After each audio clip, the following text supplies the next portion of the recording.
اور بلکہ اللہ تعالیٰ اس معصوم بچی کو انصاف دیں گے اس دن، اور اس معصوم بچی سے اللہ تعالیٰ فرما رہے ہیں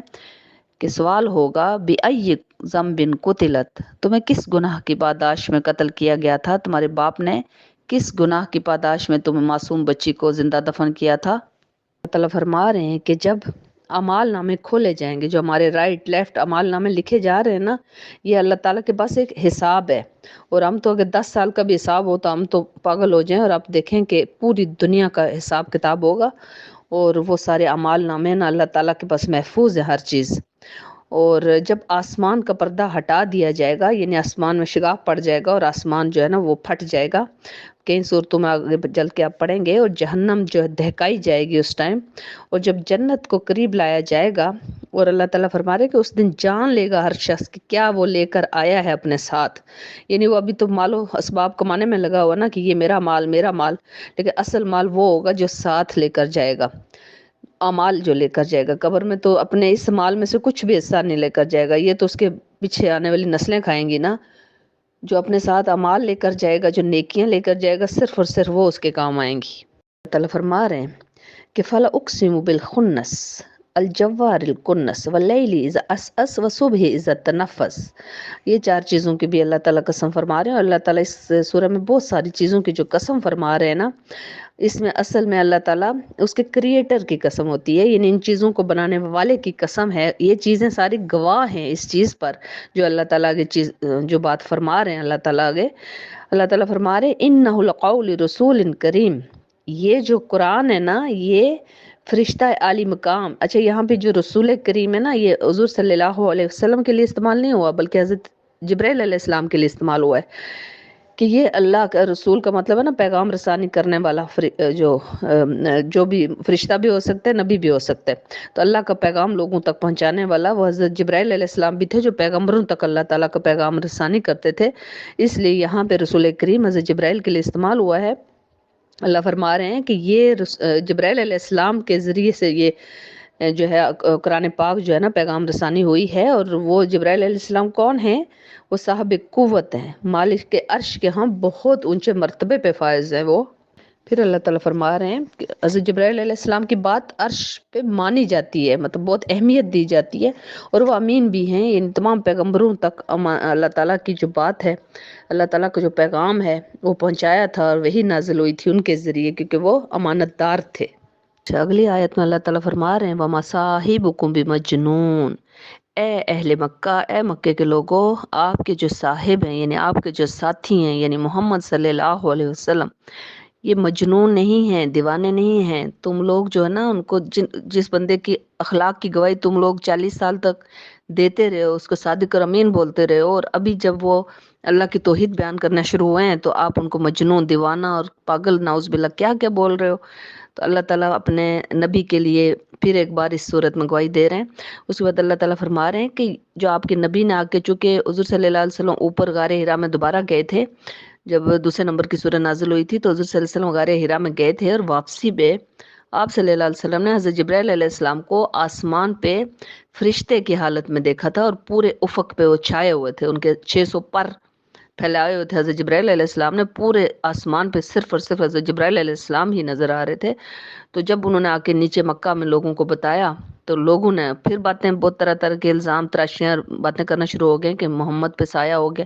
محمد دیوانے ہو گئے، نعوذ باللہ نعوذ باللہ۔ تو اب اللہ تعالیٰ پھر اپنی اس صورت میں اپنے نبی کے لیے گواہی دے رہے ہیں کہ وہ دیوانے نہیں ہیں، بلا شبہ انہوں نے اس حضرت جبرائیل علیہ السلام کو ہی دیکھا ہے آسمان پہ۔ یہ آیات میں اللہ تعالیٰ فرما رہے ہیں کہ یہ جو قرآن ہے نا یہ اہل جہان کے لیے، تمام دنیا کے لیے، یہ خالی مطلب مسلمانوں کے لیے نہیں، تمام دنیا کے لیے یہ ایک نصیحت ہے، اور ہر اس شخص کے لیے یہ نصیحت ہے جو سیدھی راہ پہ چلنا چاہتا ہے۔ اللہ تعالیٰ کہتے ہیں مطلب جو نہیں چلنا چاہتا، جو مکر کر کے آنکھیں بند کر کے لیٹا ہو، اس کو ہم نہیں اٹھا سکتے، جو سویا ہو اور کہے کہ مجھے اٹھانا تو اس کو ہم اٹھا سکتے ہیں، لیکن جو مکر کر کے لیٹا ہو تو اس کو ہم نہیں اٹھا سکتے، اور ہم کھول کے بھی نہیں بلا سکتے۔ تو اللہ کہہ رہے ہیں تم اے انسانو، اے مکے کے لوگو، تم تو کچھ بھی چاہ سکتے جب تک اللہ رب العالمین نہ چاہے، یعنی اللہ چاہے گا تو تمہیں ہدایت دے گا۔ اچھا، سورت سننے سے پہلے یہ جو آیت پیچھے ہم نے پڑھی ہے تو وہ تھوڑی سی میں اس کا بتا دوں کہ یہ جو اللہ تعالیٰ فرما رہے ہیں کہ جب زندہ گاڑی گئی لڑکی سے پوچھا جائے گا کہ تمہیں کس گناہ کی پاداش میں قتل کیا گیا تھا، تو وہ آپ جانتے ہیں کہ مکے کے جاہلیت کے دور میں تمام جو مکے کے لوگ تھے نا، وہ اپنی بیٹیوں کو زندہ دفن کرتے تھے. اور اگلی کئی صورتوں میں آپ پڑھیں گے کہ وہ جب ان کے گھر بیٹی پیدا ہوتی ہے نا، تو وہ ایسے ان کا منہ بن جاتا ہے اور ایسے شرمندہ شرمندہ مطلب نظریں نیچی کر لیتے ہیں. کوئی خبر سنائے تو چھپتے پھرتے ہیں لوگوں سے. یعنی اتنے تانے ان کو ملتے تھے کہ تمہارے گھر بیٹی پیدا ہوگی، ناؤز باللہ استغفر اللہ، ایسے لوگ تھے. یعنی نحوست پیدا ہو گئی ہے. تو اس لیے اس کو فوراً بیٹی کو لے جاتے تھے. ماں بیچاری تڑپتی رہتی تھی، ماں سے چھین کے لے جاتے تھے اور دفن کر دیتے تھے. اور حتیٰ کہ ایک صحابی جو دہیہ قلبی ہیں، حضرت صحابی رضی اللہ تعالیٰ عنہ، وہ حضور صلی اللہ علیہ وسلم، وہ جن کے شکل میں حضرت جبرائیل علیہ السلام قرآن پاک نازل فرمایا کرتے تھے،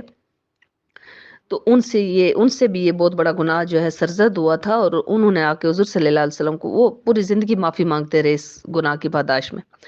تو حضور صلی اللہ علیہ وسلم سے فرماتے ہیں کہ اے اللہ کے رسول، میں نے جب میری بیٹی بہت بڑی ہو گئی تھی، تقریباً 6-7 سال کی تھی، جب میری بیوی نے اس کو چھپایا ہوا تھا، میں دوسرے ملک میں تجارت کے لیے گیا ہوا تھا، جب میں واپس آیا اور وہ بچی سے میں بہت باتیں شاتیں کر رہا تھا، وہ بچی سے میری دوستی بھی ہو گئی تھی اور مجھے بچی بہت پیاری تھی. لیکن جب کفار مکہ کے تمام لوگ جو گھروں سے مجھے تانے دینے لگے اور میرا مذاق اڑانے لگے کہ تمہاری بیوی نے تمہاری بیٹی کو چھپایا ہوا تھا اور تم جو ہے وہ اس کو قتل نہیں کر رہے ہو، اس کو زندہ دفن نہیں کیا تم نے. تو اب دیکھیں کہ وہ مطلب اپنی شرمندگی چھپانے کے لیے اس کو لے گئے بچی کو، اور کہتے ہیں اے اللہ کے رسول، جب میں قبر کھود رہا تھا تو پسینہ میرا وہ خشک کرتی رہی جب تک کہ میں قبر کھودتا رہا. اور جب میں نے قبر کھودی تو وہ اس کو جب میں نے قبر میں ڈالا تو اس نے میری انگلی نہیں چھوڑی، انگلی پکڑی رکھی جب تک میں اس کے اوپر مٹی ڈالتا گیا. تو اے اللہ کے رسول، کیا میرا یہ گناہ معاف ہو جائے گا؟ تو میرے پیارے رسول نے فرمایا تھا کہ جاہلیت کے دوروں میں تم لوگوں سے جتنے بھی گناہ کبیرہ ہوئے وہ معاف ہو جائیں گے، اور آگے کے لیے جو ہے نا وہ آپ لوگوں نے توبہ استغفار کرنا ہے. اور ان صحابہ کرام نے کبھی زندگی میں اس کے بعد اتنے بڑے گناہ کیا، انہوں نے چھوٹے سے چھوٹا گناہ بھی نہیں کیا تھا. اور اللہ تعالیٰ معاف فرماتے ہیں. لیکن اگر ہم گناہ کو عادت بنا لیں کہ ہم نے ڈیلی کرنا ہے اور ڈیلی معافی مانگ لینی ہے، تو اس طرح اللہ معاف نہیں کریں گے. ہاں، اللہ تعالیٰ غفور الرحیم ہے اور ہمیں عادت نہیں بنانی چاہیے گناہ کو. اور دیکھیں کہ ہمارے پیارے نبی بھی اسی دور میں تھے. دیکھیں اللہ پیغمبروں کو کیسے گناہوں سے دور کرتا ہے کہ آپ صلی اللہ علیہ وسلم کی بھی 4 بیٹیاں تھیں اور آپ صلی اللہ علیہ وسلم نے ان کو کسی کو بھی یہ گناہ کبیرہ نہیں کیا آپ صلی اللہ علیہ وسلم نے. اور ابھی آپ پلیز یہ سورہ سن لیجئے. جزاک اللہ. سورہ تکویر کا لنک میں ڈسکرپشن باکس میں ڈال رہی ہوں. آپ سب سے میری ریکویسٹ ہے کہ جب بھی آپ کو ٹائم ملے، آپ 7ویں نمبر پہ نازل ہونے والے سورہ تکویر سن لیجئے. جزاک اللہ.